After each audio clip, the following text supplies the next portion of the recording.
In the heart of an untamed land, where the sun's light barely pierced the canopy of an ancient forest, a lone traveler named Kael awoke with a start. His ship had wrecked on a distant shore, and the forest now loomed as his only chance for survival. The air was thick, with the scent of moss and damp earth, and the eerie sounds of the forest echoed around him. Kael's first task was to take inventory. His belongings were meager: a flint knife, a small pouch of dried food, and a water skin, half empty. He knew these would not last long. The forest, however, seemed alive with potential. Massive trees stretched skyward, their branches forming a green cathedral. Streams of clear water wove between the roots, and the occasional flicker of movement hinted at creatures both curious and dangerous. He fashioned a crude spear from a fallen branch, using his knife to sharpen its tip.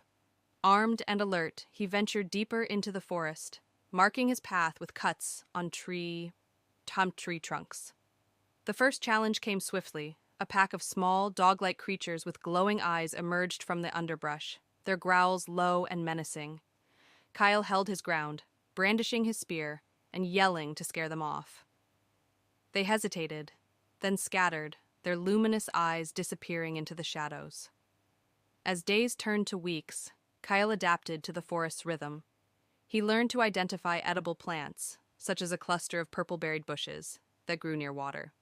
He constructed a shelter from branches and large leaves, tying them together with vines.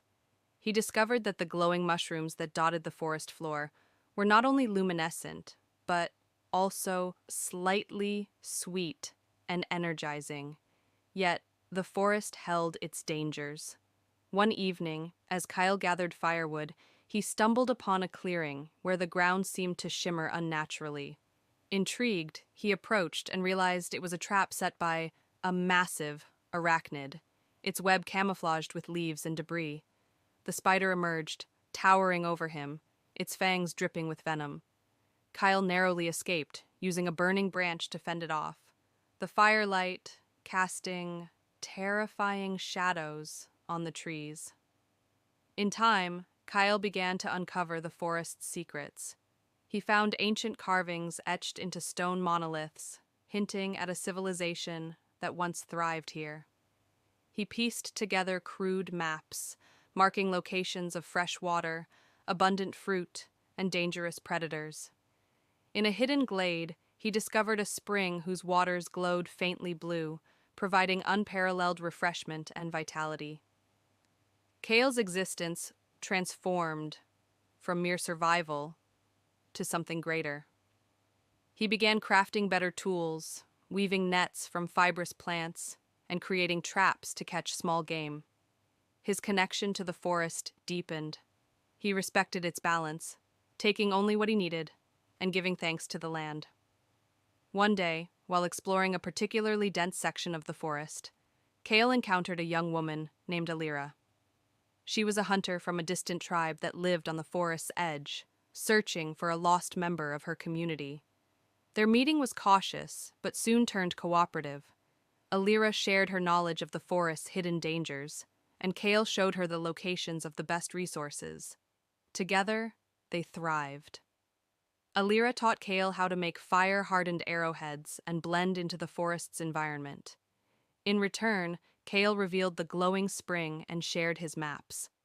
They formed a bond of trust and friendship, finding strength in their partnership. Months later, as the seasons began to shift and the forest's colors changed to hues of amber and gold, Kael and Alira found the missing tribesman. He was weak but alive, having survived in isolation. They guided him back to Alira's tribe, where Kael was welcomed as an ally and storyteller, sharing his tales of the ancient forest and its wonders.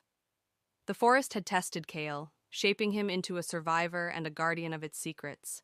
Though he had entered it as a lost traveler, he emerged with a deeper understanding of life's resilience and the importance of harmony with the wild.